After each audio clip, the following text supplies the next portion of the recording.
నమస్తే, నేను Keshav. Welcome to Suman TV.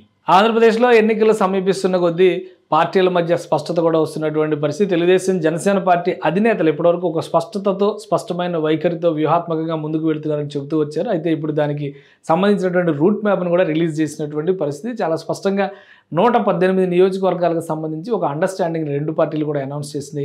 99 మంది అభ్యర్థుల జాబితాతో రెండు పార్టీలు కూడా లిస్టును రిలీజ్ చేసినటువంటి పరిస్థితి. మిగిలిన 19 సీట్లకు సంబంధించి జనసేన తన అభ్యర్థులను ప్రకటించాల్సినటువంటి పరిస్థితి పెండింగ్లో ఉంది. ఇక బీజేపీ వస్తుందా రాదా అనేటువంటి అంశాన్ని పక్కన పెట్టి ఎవరికి వారుగా వ్యూహాత్మకంగా ముందుకు వెళ్తున్నటువంటి పరిస్థితి ఈ కూటమిలో కనిపిస్తుంది.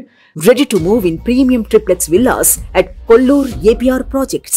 కాకినాడ పార్లమెంటరీ స్థానం పరిధిలో ప్రస్తుత బలాబలాలు ఏంటి, జనసేనకి ఎన్ని సీట్లు వచ్చాయి, ఉమ్మడి ఉభయ గోదావరి జిల్లాలపైన ఎక్కువ ఫోకస్ పెడతానని పదే పదే చెప్పినటువంటి పవన్ కళ్యాణ్ దానికి తగ్గట్టుగా సీట్లు రాబట్టుకోగలిగారా, అలానే తెలుగుదేశం పార్టీ తన పట్టుని వదులుకుంటుందా ఈ విషయంలో అనేటువంటి అంశాలను ఒకసారి విశ్లేషించేటువంటి ప్రయత్నం చేద్దాం. ఉమ్మడి తూర్పుగోదావరి జిల్లాకు సంబంధించినటువంటి చర్చ అయితే ఇది కాకినాడ పార్లమెంటు స్థానం పరిధిలో జరిగినటువంటి అంశంగా మనం చూడాల్సింది. ఈ పార్లమెంటరీ స్థానం పరిధిలో 97 సీట్లు వస్తున్నటువంటి పరిస్థితి ఉంది. 7 సీట్లలో ఎవరెవరికి ఎన్ని సీట్లు ఉన్నాయో ఒకసారి విశ్లేషించేటువంటి ప్రయత్నం చేద్దాం. ఇప్పటికే తెలుగుదేశం పార్టీ అధికారికంగా 3 సీట్లకు సంబంధించినటువంటి అభ్యర్థులను ప్రకటించేసింది. ఇది టీడీపీ కోట 3 సీట్లు అంటే 3 అభ్యర్థుల్లో స్పష్టత వచ్చేసినట్టే. ఇక జనసేన పార్టీ ఒక అభ్యర్థికి సంబంధించినటువంటి ప్రకటన చేసింది. ఇది జనసేన కోట అంటే ఓవరాల్గా రెండు పార్టీలు కలిపి 4 సీట్లకి స్పష్టత ఇచ్చినటువంటి పరిస్థితి. 3 సీట్లు పెండింగ్లో పెట్టినటువంటి పరిస్థితి. అంటే ఇక్కడ చూస్తే కనుక తుని నియోజకవర్గం యనమల రామకృష్ణుడు సొంత నియోజకవర్గం యనమల దివ్యకి ఈ సీట్ని కేటాయించింది తెలుగుదేశం పార్టీ సీనియర్ లీడర్ కాబట్టి వాళ్ళ వంశానికి సంబంధించినటువంటి వాళ్ళకే ఇచ్చినటువంటి పరిస్థితి. ఇక పెద్దాపురం నియోజకవర్గం మోస్ట్ కాంప్లికేటెడ్ నియోజకవర్గం అనుకున్నారు. ఖచ్చితంగా పొత్తులో భాగంగా జనసేనకి ఈ సీటు కేటాయించేటువంటి అవకాశం ఉందనుకున్నారు. వాస్తవానికి అక్కడ సిట్టింగ్ ఎమ్మెల్యే టీడీపీ అభ్యర్థి టీడీపీ ఎమ్మెల్యే నిమ్మకాయల చినరాజప్ప అక్కడ ఎమ్మెల్యేగా ఉన్నటువంటి పరిస్థితి. సో సిట్టింగ్ స్థానానికి సిట్టింగ్ నాయకుడికే జై కొట్టినటువంటి పరిస్థితి తెలుగుదేశం పార్టీలో. ఇక జగ్గంపేట జ్యోతుల వెంకటప్పారావు అంటే జ్యోతుల నెహ్రూ గారికి సంబంధించినటువంటి సీట్ ఇది కేటాయించింది. ప్రస్తుతం ఆయన ఓడిపోయినటువంటి నాయకుడు అయినప్పటికీ కూడా సీనియర్ లీడర్గా టీడీపీ ఆ లీడర్కి ఒక గౌరవం ఇచ్చినట్టుగా మనం భావించాల్సి ఉంటుంది. అక్కడ ఇన్ఫ్లుయెన్షియల్ ఫ్యాక్టర్ కూడా ఆ ఏరియాలో ఆ సీటు కేటాయించడం వల్ల కొన్ని సామాజిక వర్గాలకు సంబంధించినటువంటి ఓటు బ్యాంక్ని గుత్తాధిపత్యంలోకి తీసుకోవాలంటే కనుక ఆ నిర్ణయం అవసరం. అలానే జనసేన పార్టీ ఇక్కడ ఒక సీటు అనౌన్స్ చేసినటువంటి పరిస్థితి. కాకినాడ రూరల్ నియోజకవర్గం పంతం నానాజీని అభ్యర్థిగా ప్రకటించింది. ఇది పీఆర్పీ సమయంలో కూడా జనసేన పార్టీ సీటే ఇది. ఎందుకంటే 2009 ఎన్నికల్లో ఇక్కడ నుంచి కురసాల కన్నబాబు మొదటిసారిగా ఎమ్మెల్యేగా గెలుపొందారు. ఆ తర్వాత 2014లో ఓడిపోయారు. 2019లో వైఎస్ఆర్సీపీ గుర్తుపైన గెలుపొంది ఆయన మంత్రి కూడా అయ్యారు. మొదటి దఫా మంత్రివర్గంలో కన్నబాబు ఉన్నారు. సో మొదటి నుంచి కూడా ఈ సీటు పైన జనసేన పార్టీ అనేక సందర్భాల్లో ప్రకటనలు చేసినటువంటి పరిస్థితి ఉంది. అనుకున్నట్టుగానే పంతం నానాజీకి ఈ టికెట్ కేటాయించారు. ఈసారి ఎన్నికల్లో ఆయన ఖచ్చితంగా విజయబావుట ఎగరేస్తారనేటువంటి ధీమాతో ఉన్నారు. అయితే పెండింగ్లో పెట్టినటువంటి ఈ 3 స్థానాల పరిస్థితి ఏంటి? పిఠాపురం, ప్రతిపాడు, అలానే కాకినాడ అర్బన్. ఈ నియోజకవర్గాల చరిత్ర ఏంటో ఒకసారి మనం స్పృశించేటువంటి పరిస్థితిని ప్రయత్నం చేద్దాం. ముందుగా పిఠాపురం నియోజకవర్గం పరిస్థితి చూస్తే కనుక కాకినాడలో చాలా కీలకమైనటువంటి నియోజకవర్గం. పిఠాపురంలో గతంలో ప్రజారాజ్యం పార్టీ విజయబావుట ఎగరేసినటువంటి నియోజకవర్గం ఇది. 2009 ఎలక్షన్స్లో వంగ గీత ప్రజారాజ్యం పార్టీ తరఫున గెలుపొందినటువంటి నియోజకవర్గం. ప్రస్తుతం ఆమె కాకినాడ ఎంపీగా వైఎస్ఆర్సీపీ నుంచి రిప్రజెంట్ చేస్తున్నారు. ఇక ఈ హిస్టరీని ఒకసారి వెనక్కి తిరిగి చూస్తే కనుక 2009లో జరిగినటువంటి ఈక్వేషన్స్లో వంగ గీత ఇక్కడ 46,000 ఓట్లు దక్కించుకున్నారు. 1036 ఓట్ల తేడాతో ఇక్కడ విజయబావుట ఎగరేసినటువంటి పరిస్థితి. తెలుగుదేశం పార్టీ అభ్యర్థిగా ఎస్విఎస్ఎన్ వర్మ ఇక్కడ ఓటమి పాలయ్యారు కేవలం 1000 ఓట్ల తేడాతో. ఇక కాంగ్రెస్ పార్టీ నుంచి ముద్రగడ పద్మనాభం గారు పోటీ చేశారు. చాలా కీలకమైనటువంటి కాపు నేత. ఆయన 3వ స్థానానికి పరిమితమైనటువంటి పరిస్థితి. అంటే ఇక్కడ ముద్రగడ పద్మనాభం గారి హవా కూడా పెద్దగా పనిచేయలేదని మనం చెప్పాల్సి ఉంటుంది. ప్రజారాజ్యం పార్టీ హవా ముందర. సో ఇది ప్రజారాజ్యం పార్టీ సంప్రదాయ సీటు కాబట్టి జనసేన పార్టీ కోరేటువంటి అవకాశం చాలా స్పష్టంగా ఉంది. అయితే 2014 ఎలక్షన్స్ చాలా ఈజీగా జరిగినటువంటి ఎలక్షన్స్. ఇంకోటి ఏంటంటే చాలా ఇంపార్టెంట్ ఈక్వేషన్ తెలుసుకోవాల్సినటువంటి అంశం ఉంది. ఇక్కడ 2009లో ఈ వర్మ గారు ఓడిపోయారు కదా. 2009లో ఓడిపోయినటువంటి అభ్యర్థికి ఈసారి టికెట్ రిజెక్ట్ చేసింది తెలుగుదేశం పార్టీ. 2014లో ఉమ్మడి అభ్యర్థిగా బరిలో నిలిపేటువంటి సందర్భంలో తెలుగుదేశం పార్టీ పివి విశ్వని పిక్చర్లోకి తీసుకొచ్చింది. ఆయన 3వ స్థానానికి పరిమితం అయ్యారు తెలుగుదేశం పార్టీ అభ్యర్థిగా.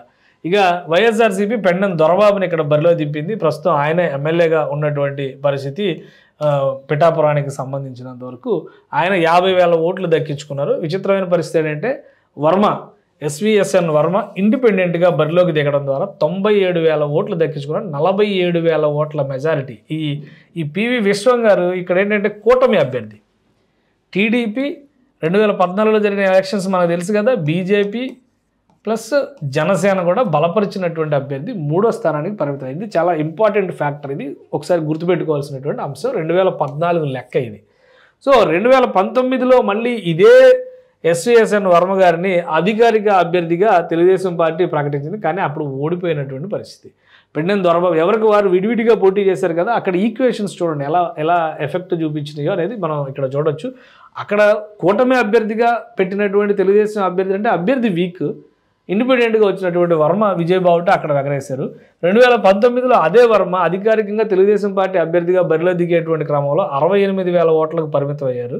పెండెం దొరబాబు వైఎస్ఆర్సీపీ నుంచి రెండోసారి తన అదృష్టాన్ని పరీక్షించుకుంటే 83,000 పైచులకు ఓట్లు దక్కించుకున్నారు. అంటే 14,000 ఓట్ల మెజారిటీతో, దాదాపు 15,000 ఓట్ల మెజారిటీతో ఆయన గెలుపొందారు.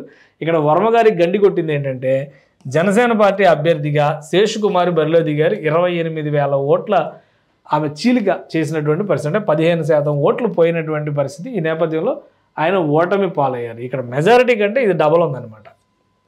సో జనసేన కలిసి వస్తే ఖచ్చితంగా ఇది తెలుగుదేశం గెలుచుకోగలిగినటువంటి సీటు. అయితే ప్రజారాజ్యం పార్టీ గెలిచింది కాబట్టి జనసేన మద్దతు ఇచ్చినా కానీ వర్మ ఆ రోజు ఇండిపెండెంట్గా గెలుపొందారు. కాబట్టి ఇప్పుడు ఇక్కడ ఒక కీలకమైనటువంటి మెలిక ఉంది. 2024 ఎన్నికలకి సంబంధించి ఒకవేళ ఇది జనసేన కోటాలో కనుక ఈ సీటు కేటాయిస్తే ఉదయ్ శ్రీనివాస్ అని ఒక అభ్యర్థి పేరు బాగా ఎక్కువగా వినిపిస్తుంది. బహుశా ఆయన very close to Pawan Kalyan అనేటువంటి మాట వినిపిస్తుంది. ఆయన బరిలోకి దిగుతారనేటువంటి చర్చ జరుగుతుంది. ఒకవేళ అదే వాస్తవం అయితే, ఎందుకంటే సమన్వయ కమిటీల సమావేశాలు జరిగేటువంటి సమయంలో ఈ వర్మ గారి వర్గము ఆ శ్రీనివాస్ గారి వర్గం కూడా కొట్లాట్లకు దిగినటువంటి పరిస్థితి పిఠాపురం నియోజకవర్గంలో ఉంది. అందుకనే దీన్ని న్యూట్రలైజ్ చేసేటువంటి క్రమంలో పెండెం దొరబాబు కంటే కూడా ఇక్కడ బరిలో దిగాల్సింది మరొకసారి వంగా గీత. అంటే ప్రజారాజ్యం పార్టీ తరఫున ఎవరైతే అభ్యర్థిగా గెలుపొందారో ఆ అభ్యర్థిని బరిలో దింపేందుకు వైఎస్ఆర్సీపీ ఏర్పాట్లు చేసుకుంది. ఇప్పుడు ఈ తరుణంలో ఇక్కడ ఈ నియోజకవర్గాన్ని, పిఠాపురం నియోజకవర్గాన్ని జనసేన కేటాయిస్తే కనుక మరొకసారి స్వతంత్ర అభ్యర్థిగా తన అదృష్టాన్ని పరీక్షించుకోవడానికి వర్మ గారు సిద్ధంగా ఉన్నట్టుగా సమాచారం. సో ఇది ఒక పెద్ద కాంప్లికేటెడ్ చిక్కుముడి. పిఠాపురం నియోజకవర్గం ఎవరి చేతికి ఇవ్వబోతున్నారు, వీళ్ళు కొట్టుకొని వైఎస్ఆర్సీపీకి అందించబోతున్నారా అనేది కూటమిలో విస్తృతంగా చర్చ జరుగుతున్నటువంటి అంశం. సో దీన్ని వాళ్ళిద్దరే పరిష్కరిస్తారు. మనం దీనిపైన ఏ మాట చెప్పలేం. కాబట్టి పిఠాపురం నియోజకవర్గం పరిస్థితి అది. ఇక ప్రత్తిపాడు నియోజకవర్గం కథ కూడా ఒకసారి మనం చూడాల్సినటువంటి అవసరం కనిపిస్తుంది. ఎందుకంటే ప్రత్తిపాడు కూడా గతంలో ఉన్నటువంటి పర్ఫార్మెన్సెస్ వైజ్గా చూస్తే జనసేన ప్రజారాజ్యం పార్టీ కొంచెం మంచి కన్సిడరబుల్ ఓటు బ్యాంక్ వచ్చింది. ఎందుకంటే 2009లో పర్వత సత్యనారాయణమూర్తి తెలుగుదేశం అభ్యర్థి గెలుపొందారు. అయినప్పటికీ కూడా అక్కడ కొంత బలం ఉంది కాబట్టి పెద్దాపురం నియోజకవర్గం కోల్పోయినటువంటి నేపథ్యంలో ప్రతిపాడు ఇవ్వండి అని అడుగుతున్నటువంటి డిమాండ్ని జనసేన పార్టీ నాయకులు తెరపైకి తీసుకొస్తున్నారు. సో 2009 ఈక్వేషన్స్లో ఇక్కడ ప్రజారాజ్యం పార్టీ 3వ స్థానంలో ఉంది, 22% ఓటింగ్ దక్కించుకుంది. కాంగ్రెస్ పార్టీ 2వ స్థానంలో ఉంది. 2014లో ఏంటంటే కూటమి అభ్యర్థిగా మళ్ళీ అదే పర్వత సత్యనారాయణమూర్తి బరిలో దిగినటువంటి సందర్భంలో ఆయన ఓటమి పాలయ్యారు. జనసేన, టీడీపీ, బీజేపీ బలపరిచిన అభ్యర్థిగా ఆయన ఓడిపోయాడంటే బహుశా ఆయన పర్ఫార్మెన్స్ మీద విపరీతమైన వ్యతిరేకత ఉండవచ్చు. వైఎస్ఆర్సీపీ తరపు నుంచి వరుపుల సుబ్బారావు అంటే ఆయన కాంగ్రెస్ నుంచి అదృష్టాన్ని పరీక్షించుకొని ఓటమి పాలైనటువంటి అభ్యర్థి 3,000 ఓట్ల తేడాతో 2014లో కూటమి అభ్యర్థిని ఓడించారు. 2019లో మళ్ళీ పర్వత పూర్ణచంద్ర ప్రసాద్ అక్కడి నుంచి గెలుపొందినటువంటి పరిస్థితి. ఇదే వరుపుల రాజా అంటే వరుపుల ఫ్యామిలీకి సంబంధించినటువంటి సుబ్బారావు గారి కొడుకే ఇక్కడ తెలుగుదేశం పార్టీ నుంచి బరిలో దిగారు. ఆయన 4,000 ఓట్ల తేడాతో ఓడిపోయినటువంటి పరిస్థితి. అయితే విచిత్రమైన పరిస్థితి ఏంటంటే జనసేన పార్టీ అభ్యర్థిగా వరుపుల తమ్మయ్య బాబు ఇక్కడ 6,000 ఓట్లు చీల్చారు. ఇక్కడ 4,000 ఓట్ల తేడా ఉంది. సో ఆ మార్జినే అక్కడ కొంప ముంచినటువంటి పరిస్థితి ఉంది. ఈసారి కలిసికట్టుగా వెళ్తున్నారు కాబట్టి ఇది టీడీపీ మా సీటును తీసుకుంటుందా లేదా పెద్దాపురం ఇచ్చినటువంటి నేపథ్యంలో ప్రతిపాడిని త్యాగం చేస్తున్నా, ఈ క్వశ్చన్ మార్క్ అక్కడ మిగిలిపోయినటువంటి పరిస్థితి. ఇక 3వ నియోజకవర్గం మరింత కీలకమైన నియోజకవర్గం కాకినాడ అర్బన్ నియోజకవర్గం. పవన్ కళ్యాణ్ గారు యాత్రలు చేసిన ప్రతి సందర్భంలోనూ కాకినాడ అర్బన్ చర్చ జరుగుతూ ఉండింది. ఎందుకంటే ద్వారంపూడి చంద్రశేఖర్ రెడ్డి అక్కడ ఎమ్మెల్యేగా రిప్రజెంట్ చేస్తున్నారు కాబట్టి ఆ ఈక్వేషన్స్ పైన ఎప్పుడు కొట్లాట నడుస్తున్నటువంటి పరిస్థితి. ఇది 2009 ఎన్నికల్లో ద్వారంపూడి చంద్రశేఖర్ రెడ్డి కాంగ్రెస్ అభ్యర్థిగా 9,000 ఓట్ల మెజారిటీతో గెలుపొందారు. అలానే టీడీపీ 3వ స్థానానికి వనమాడి వెంకటేశ్వరరావు 25,000 ఓట్లు మాత్రమే దక్కించుకున్నటువంటి సీట్ ఇది. అలానే ప్రజారాజ్యం పార్టీ రెండో స్థానంలో ఉంది, 35,000 పైచిలకు ఓట్లు దక్కించుకున్నటువంటి, అంటే గట్టి పోటీ ఇచ్చింది ప్రజారాజ్యం పార్టీనే 2009లో. 2014లో కూటమి అభ్యర్థిగా వనమాడి వెంకటేశ్వరరావు బరిలో దిగారు. ఆయన గెలుపొందినటువంటి పరిస్థితి 24,000 ఓట్ల మెజారిటీతో దూరంపూడి చంద్రశేఖర్ రెడ్డిని ఓడగొట్టగలిగారు. సో ఇక్కడ కూటమి కలవడం వలన 2014లో అది కలిసి వచ్చింది. కానీ 2019లో జరిగినటువంటి ఈక్వేషన్స్ కూడా మనం ఇక్కడ ఒకసారి పరిశీలనలోకి తీసుకోవాల్సి ఉంటుంది. విడివిడిగా పోటీ చేసినటువంటి క్రమంలో వనమాడి వెంకటేశ్వరరావు మళ్ళీ 59,000 చిల్లర ఓట్లు వచ్చినాయి. జనసేన పార్టీ ఇక్కడ 30,000 ఓట్లు చీల్చినటువంటి పరిస్థితి. అంటే జనసేన, బీజేపీ, టీడీపీ కలిసినటువంటి ఈక్వేషన్స్లో ఇక్కడ కూడా బలమైనటువంటి ఓటు బ్యాంక్ జనసేన పార్టీకి ఉంది. మొత్తా శశిధర్ ఇక్కడ పోటీ చేశారు. ద్వారంపూడి చంద్రశేఖర్ రెడ్డికి ఇది కలిసి వచ్చినటువంటి పరిస్థితి 14,000 ఓట్ల మెజారిటీతో గెలుపుంది. ఇక్కడ మెజారిటీ చూడండి, మెజారిటీకిను ఈ వేరియేషన్ ఆల్మోస్ట్ డబల్ ఉన్నటువంటి పరిస్థితి. ఇంకా ఇక్కడ బీజేపీ 1,500 ఓట్లే వచ్చినటువంటి పరిస్థితి. కాంగ్రెస్ పార్టీ 3,000 ఓట్లు వచ్చింది. సో ఇవన్నీ కూడా ఇప్పుడు చాలా పార్టీలు ఆంధ్రప్రదేశ్లో కూడా జాతీయ జనసేన పార్టీ, జై భారత్ పార్టీ, ఇంకా తెలుగు సేన పార్టీ, ఏవేవో పార్టీలు చాలా వచ్చినాయి. ఈ పార్టీలు అన్నీ కూడా మనం లెక్కలోకి తీసుకోలేం. కానీ ప్రధానమైనటువంటి 3 పార్టీల ఈక్వేషన్స్ ప్రకారం చూస్తే కనుక 2019లో ఇది కీలకమైనటువంటి స్థానంగా మనం చూడాల్సి ఉంటుంది. సో ఇక్కడ మనం ఎక్కడా కూడా అవకాశాలు కొట్టిపారేసేటువంటి అంశం కనిపించడం లేదు. ఇటు పిఠాపురం సీటు కావచ్చు, కాకినాడ అర్బన్ సీటు కావచ్చు, ఈ రెండింటిలో కనుక ఒకవేళ ఈ 2 సీట్లు కనుక జనసేన పార్టీ కోరితే ఇచ్చేటువంటి అవకాశాలు చాలా స్పష్టంగా కనిపిస్తున్నాయి. అంటే కాకినాడ పార్లమెంటు సీటును కూడా జనసేన పార్టీకే ఇవ్వబోతున్నట్టుగా ఒక ప్రచారం ఉంది. అంటే 3 పార్లమెంటు సీట్లలో ఒకటి మచిలీపట్నం, ఒకటి కాకినాడ, ఇంకొకటి అనకాపల్లి. ఎంపీ స్థానంలో ఎవరు బరిలో దిగుతున్నారనేటువంటి క్లారిటీ ఇంకా జనసేన పార్టీ నుంచి ఇవ్వనప్పటికీ కూడా ఇక్కడ మరొకసారి అదే ఈక్వేషన్ కనిపిస్తుంది. 4 సీట్లలో తెలుగుదేశం, 3 సీట్లలో జనసేన పార్టీ బరిలో దిగబోతుందా అనేటువంటి సందేహాలు అయితే ఉన్నాయి. అయితే సెకండ్ లిస్ట్ రిలీజ్ అయ్యే వరకు ఈ అంశం పైన మనకు క్లారిటీ రాకపోవచ్చు. కానీ పిఠాపురం విషయంలో, అలానే కాకినాడ అర్బన్ విషయంలో పట్టుదలలకు వెళ్ళేటువంటి అవకాశాలు ఎక్కువగా ఉన్నాయి.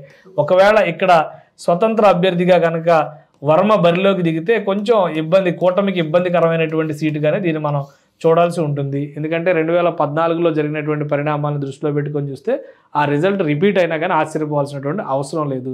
అలానే జనసేన పార్టీ నాయకత్వం కూడా అక్కడ బలంగా ఉందా లేదా అనేది కొంత సందేహాస్పదమైనటువంటి అంశం. గతంలో పనిచేసినటువంటి నాయకులను కాకుండా శేషకుమార్ లాంటి వాళ్ళు గతంలో ఇంపాక్ట్ చూపించారు. తర్వాత వాళ్ళ నియోజకవర్గానికి దూరంగా జరిగినటువంటి పరిస్థితి. ఉదయ్ శ్రీనివాస్ ఇప్పుడు అక్కడ ఫోకస్ పెడుతున్నటువంటి పరిస్థితి ఉంది. సో గ్రౌండ్లో, క్షేత్రస్థాయిలో ఈ అభ్యర్థుల బలం ఎంత అనేది కూడా ఇక్కడ ప్రశ్నార్థకమయ్యేటువంటి అంశం. సో ప్రాపర్ రిపోర్ట్స్ వచ్చిన తర్వాతనే 2 పార్టీల అధినేతలు కూడా ఈ సీట్ల పైన ఒక స్పష్టత ఇచ్చేటువంటి అవకాశాలు అయితే స్పష్టంగా ఉన్నాయి.